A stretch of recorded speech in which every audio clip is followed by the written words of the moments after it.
नमस्कार दोस्तों, आज का बहुत इंटरेस्टिंग टॉपिक होने वाला है। इन्वेस्टमेंट बिलीफ सिस्टम जो सिखाया जाता है मिडिल क्लास को, उसको क्रश करने की कोशिश करूंगा। एक ऑल्टरनेटिव चीज़ बताऊंगा और वो पुराना बिलीफ सिस्टम क्यों चला आ रहा है और किस तरह हमें उसको तोड़ना है उसके बारे में बताऊंगा।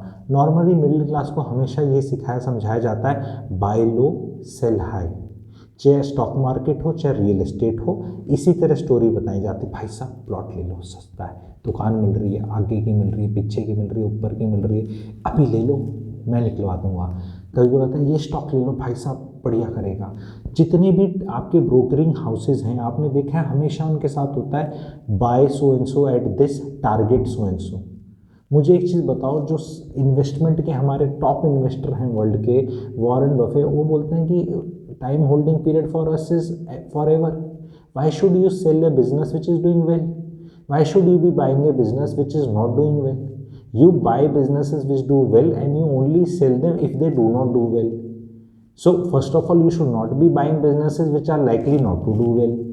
तो same thing is coming in real estate. मैं आपको एक मंत्र और सूत्र देना चाहता हूँ, इसको प्लीज़ लिख लेना कहीं और याद ज़रूर रखना।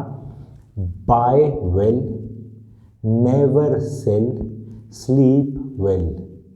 आई will repeat, buy well, never sell, sleep well. When you will never sell, बहुतों की दुकान बंद हो जाती है, इसलिए कोई सिखाता नहीं है। क्योंकि अगर आप खरीद फोक्त नहीं करोगे बार बार, तो ब्रोकरेज कैसे कमाई जाएगी?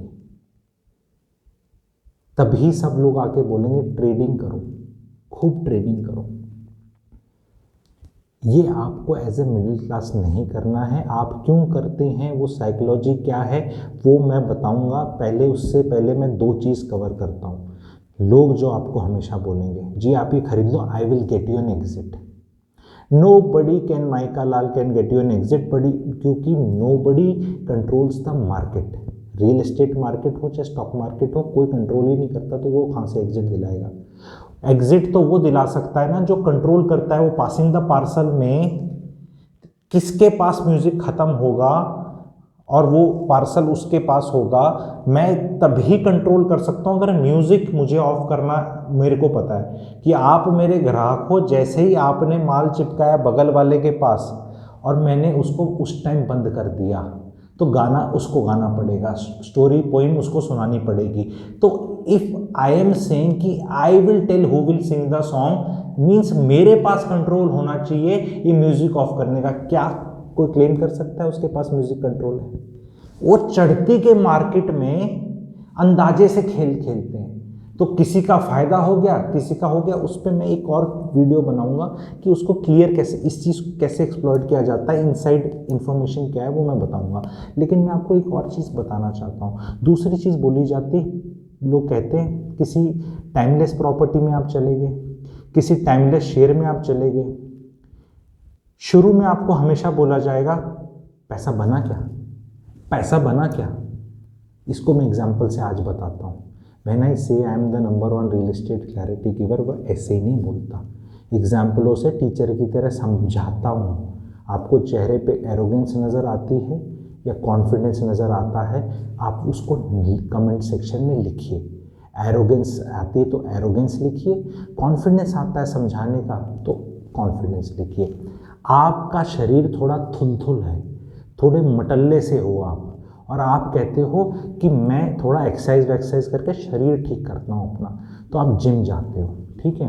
पहले दिन जिम गए, आपने 15-20 मिनट कुछ वॉकिंग करी, एक्सरसाइज करी, कुछ थोड़ा ये किया वो किया, वापस आए तो मैं मिला, शरीर बना क्या, कुछ हुआ क्या?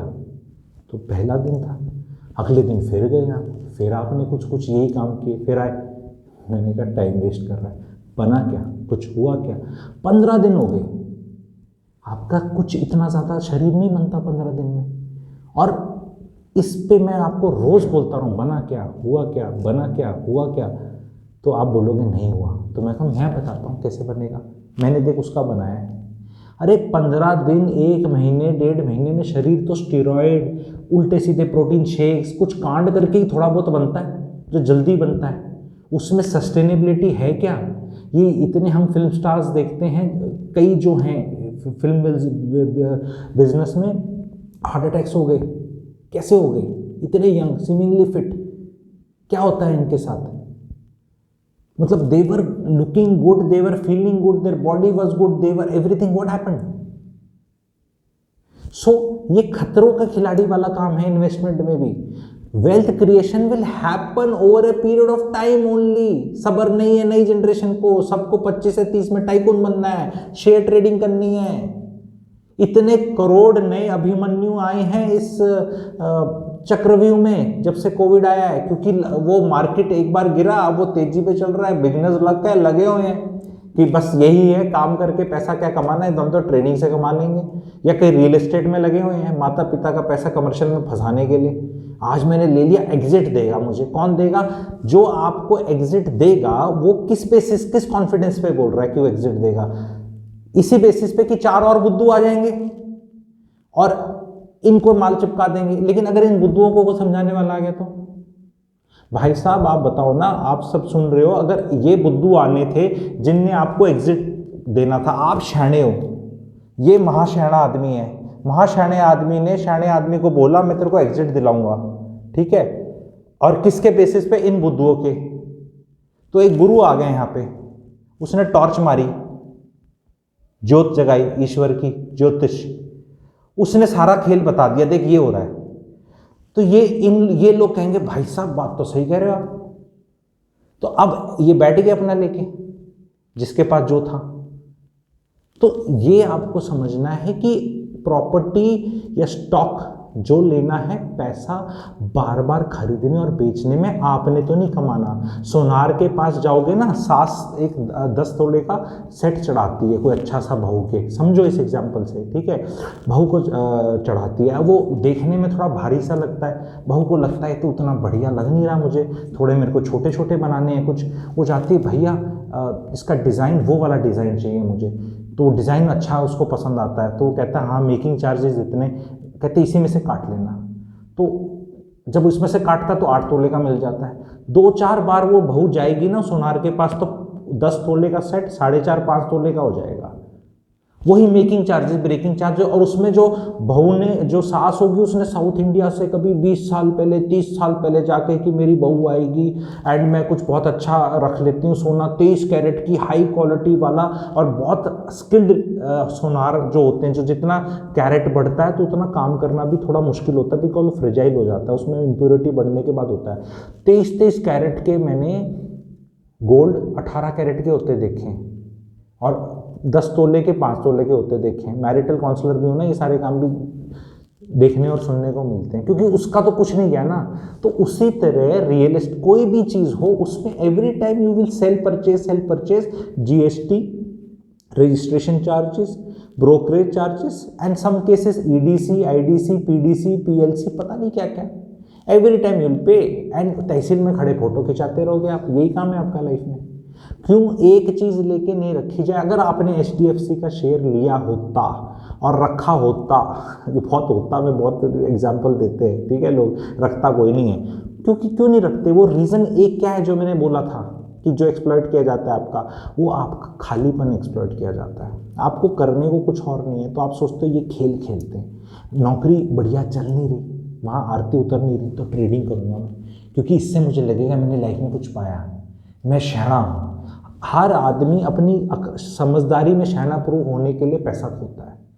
एंड मार्केट में बहुत लोग बैठे हैं आपको शैणा दिखाने के लिए, और बिगिनर्स लक हमेशा होती है, बिगिनर्स लक हमेशा होती है। You should as middle class avoid this. Remember every time, buy well, never sell, sleep well.